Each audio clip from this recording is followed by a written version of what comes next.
वालेकुम व्यूअर्स। तो कैसे हैं आप सब? उम्मीद करती हूँ आप सब ठीक होंगे। तो जी जनाब, आज हम क्या बनाने जा रहे हैं? आज हम बनाने जा रहे हैं पालक के पकोड़े। तो पालक के पकोड़े कैसे बनते हैं ये हम बताएंगे अपने तरीके से। तो यहाँ पे हमने ले लिया है 2 कप हमने बेसन ले लिया है। और यहाँ पे हमने ये ले लिया है, हमने जैसे एक गड्डी थी छोटी पालक की, तो उसमें से हमने आधी गड्डी से कम हमने पालक ले लिया है। यहाँ पे जी यहाँ पे हमने ले लिया है एक बड़े साइज़ का आलू ले लिया है, जिसको हमने स्लाइस के उसमें हमने काट लिए हैं और इसे हमने पानी में भिगो दिया ताकि आलू काले ना पड़े। जी जनाब, तो यहाँ पे हमने एक बड़े साइज़ की प्याज ले ली, इसको हमने आड़ी कटिंग कर ली है। और यहाँ पे 2 बड़ी हरी मिर्ची ले ली, इसको हमने कटिंग कर ली है। आप अगर ज़्यादा खाते हैं तो आप ज़्यादा भी ले सकते हैं। अच्छा जी जनाब, तो ये जो है इंग्रेडिएंट्स ये है इसके हैं बेसन में डालने के, ये हम इसके अंदर डालेंगे। तो यहाँ पे हमने एक छोटा चमचा ज़ीरा ले लिया है और हस्बे जायका हमने नमक ले लिया है और आधा चमचा हमने कुटी हुई मिर्ची ले ली है। अगर आप ज़्यादा यूज़ करते हैं, स्पाइसी आपको पसंद है, तो आप एक बड़ा चमचा भी ले सकते हैं। और यहाँ हमें थोड़ा सा गरम मसाला ले लिया है, सवा गरम मसाला। तो चलिए अब इसमें ऐड करते हैं। तो ये देखें, ये हम जो हमने चीज़ें ली थी ये हम सारी इसमें ऐड कर देंगे। तो जी ये आप देख सकते हैं, ये हमने इसमें डाल दिए हैं। अब हम इसको अच्छी तरह मिक्स करेंगे। अच्छा, एक चीज़ मैं आपको और बता रही हूँ, वो मैंने आपको दिखाई नहीं, लेकिन मैं आपको चुटकी भर दिखाऊंगी और आप समझ गए होंगे, वो है सोडा, खाने का सोडा। तो अभी दिखा जी, तो ये आप देख सकते हैं, ये है खाने का सोडा और इसको मैं देखें चुटकी लूँगी, 1 चुटकी।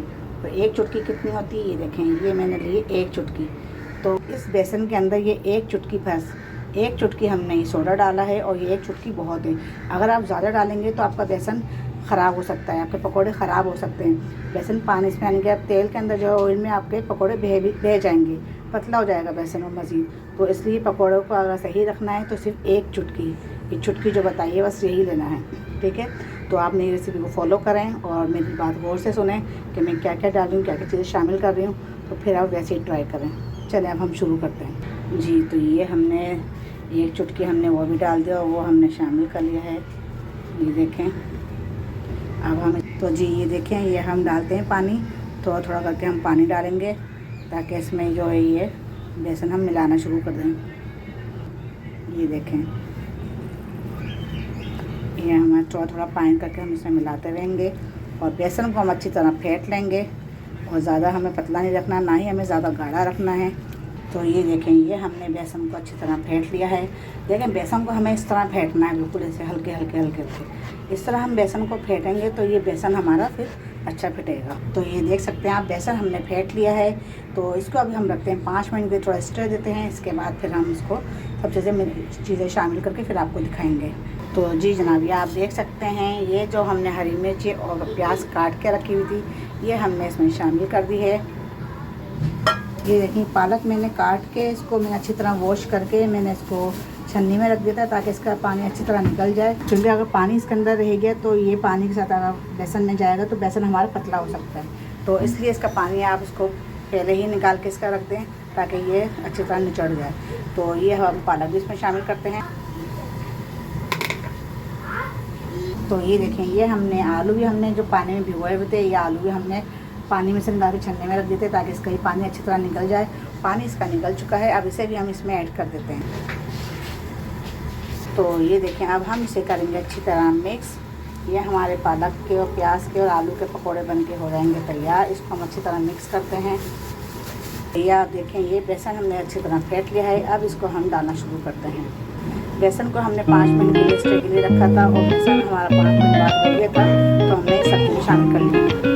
ऑयल हमारा हो चुका है गरम। अब हम इसमें डालना शुरू करते हैं।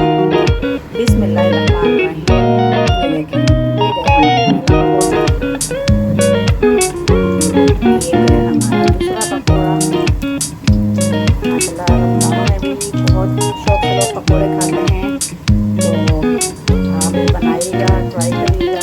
आपको पसंद आए तो पसंद तो खैर ज़रूर आएगा। बहुत अच्छी रेसिपी है और घर में ये हर चीज़ मौजूद होती है और बआसानी आप बना सकते हैं। तो ये देखिए, हमारे आस-पास पकौड़े डाले हैं, ये हमने डालना शुरू किया है। ये आलू की मतलब बहुत अच्छा टेस्ट आता है अंदर। आलू के पकौड़े हमने आलू शामिल किया है, हरी मिर्ची भी, प्याज भी। तो अगर आपको कुछ और भी इसके अलावा पसंद है तो वो भी इसमें ऐड कर सकते हैं। अच्छा, ऑयल जब आपका गर्म हो जाए तभी आप इसमें शुरू करें, ना ज़्यादा तेज़ गर्म हो ना ज़्यादा हल्का हो। तो डालने के बाद चूल्हे को थोड़ा सा हल्का करें ताकि अंदर तक के सीख जाएँ। ये आप देख सकते हैं। अब हम पकौड़ों को पलटते हैं। आप चाहें तो दूसरी चीज़ से भी ले सकते हैं, उससे भी पलट सकते हैं। यहाँ पे हम चिमटे की मदद से पकौड़ों को पलट रहे हैं। इससे ये है कि आप बआसानी से कर सकते हैं।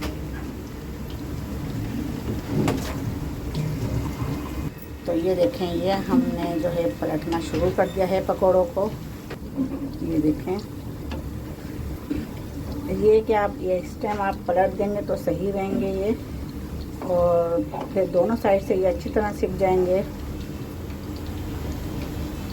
माशाल्लाह ये बहुत मज़े के बनते हैं। इसके ऊपर आप चाट मसाला छिड़क के खाएं, या फिर आप इस मेहमानों के आगे बना के रखें। मेहमान आ जाते हैं अचानक तो कभी कुछ नहीं होता है उनके आगे रखने के लिए, तो आप शाम की चाय के साथ या फिर दोपहर में चाय के साथ पकोड़े बना के रख सकते हैं, आप उनको दे सकते हैं। तो मेहमान भी खुश और आप भी खुश। अगर आपने मेरे चैनल को सब्सक्राइब नहीं किया है तो सब्सक्राइब कर लें, और लाइक नहीं किया है तो लाइक कर लें। ये देखें, हमारे पकोड़े बन के हो रहे हैं तैयार। ये देखें, बस हल्की आंच पे हमने अब इसको जब पलट दिया है तो हमने हल्की आंच पे, इस टाइम पे भी हमने हल्की आंच पे ही पकाना है थोड़ी देर। फिर जब दोनों साइड से अच्छी तरह सिक जाएंगे तो फिर हम इसकी आंच थोड़ी सी बढ़ाएंगे। जी जनाब, ये आप देख सकते हैं, ये हमारे 2-3 मिनट के लिए हमने इसको छोड़े थे, पलट दिया था। लेकिन देखें माशाल्लाह दोनों साइड से ये हो चुके हैं तैयार। अब हम थोड़ी सी हल्की आंच से थोड़ा आंच बढ़ा देते हैं। ये देखें माशाल्लाह पकोड़े हमारे तैयारी पे हैं। ये देखें,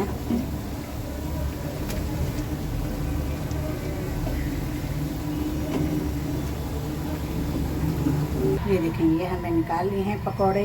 बाकी हमारे अभी ये पकोड़े और हो रहे हैं, तो ये भी हो जाते हैं तो फिर हम आपको दिखाएंगे। तो जी ये देखें जनाब, अब पकोड़े हमारे हो चुके हैं। यहाँ हमने निकालना शुरू कर दिया है पकोड़ों को।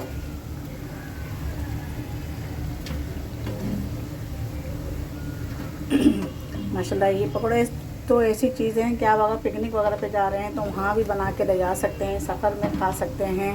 और इसको आप एक बार जो है मेरे कहने पे तंदूर की रोटी के साथ ट्राई करिएगा। पकोड़े बहुत अच्छे लगते हैं, बहुत मज़े के लगते हैं तंदूर की रोटी के साथ। ये आप इसके साथ खाएंगे तो बहुत मज़े के लगेंगे। और ख़ास तौर पे अगर सफ़र में हो, जब घर में तो ज़ाहिर सी बात है आप का दिल नहीं करेगा खाने को, लेकिन जब आप सफ़र में होंगे पकोड़े और तंदूर की रोटी खाएंगे तो आपके सफ़र का मज़ा ही अलग होगा फिर। तो जी जनाब, पकोड़े हमारे हो चुके हैं। अब हम इसे आपको डिश आउट करके दिखाएंगे कि अपन के हमारे पकोड़े कितने लजीज और माशाल्लाह कितनी अच्छी खुशबू आ रही है पकोड़ों की। तो बाज़ार के पकोड़े ख़रीदने से बेहतर है आप अपने घर में बना के पकोड़े खाएं, अच्छे मज़ेदार लजीज पकोड़े। ये देखें, चलें, ये हमने सब निकाल लिए हैं यहाँ पर, और अब हम इसको आपको दाल चटनी के साथ दिखाते हैं, फिर मज़ा आएगा पकोड़ों का।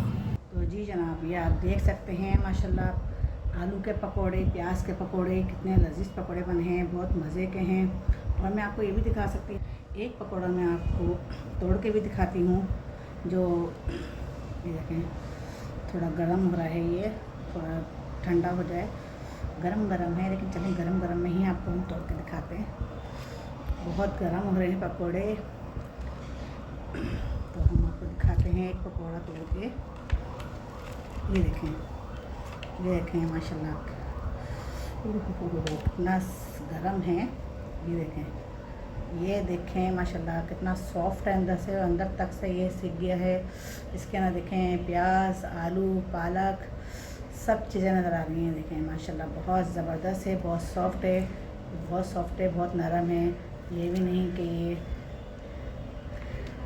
आप जो है कि इसका ये कर रहे हैं तो आप नहीं, आप जितना मैंने आपको बताया कि चुटकी जो होती है ये होती है, चुटकी भर हमें सोडा लेना है खाने का, वो हमें शामिल करना है। अगर हम ज़्यादा डाल देते हैं समझें वो सोडा, तो हमारे पकोड़े बेकार हो जाएंगे। तो आप उसका सोडे का जो है ख़ास तौर पे आप ध्यान रखिएगा कि ज़्यादा ना डालें। और इसके साथ हमने ली है लाल चटनी इमली की और लहसुन की लाल चटनी। पकौड़ों के साथ खाएं तो मज़ा ही आ जाए। तो आज की रेसिपी आप लोगों को कैसी लगी मुझे बताइएगा।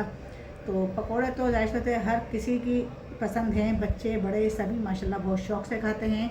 और रमज़ानों में तो ये हर दिन बनते हैं, हर घर में बनते हैं। तो वैसे भी आप खा सकते हैं, ज़रूरी नहीं है कि आप रमज़ान में ही खाएं।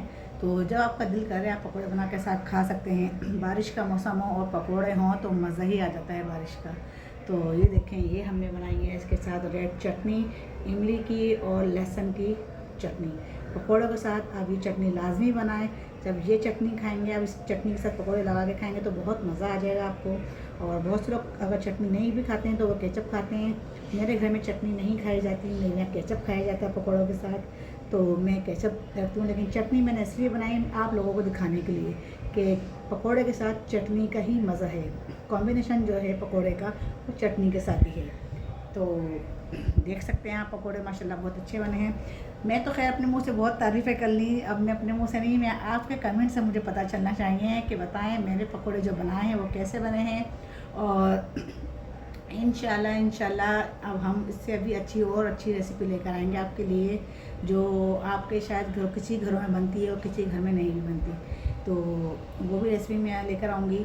और अब आपसे चाहते हैं हम इजाज़त। अगर आपने मेरे चैनल को सब्सक्राइब नहीं किया तो सब्सक्राइब कर लें, लाइक नहीं किया तो लाइक कर लें और शेयर कर लें। और कमेंट्स करके मुझे लाजमी बताएं कि आज की रेसिपी आपको कैसे लगी। तो फिर हम चाहते हैं इजाज़त। ओके, अल्लाह हाफिज़।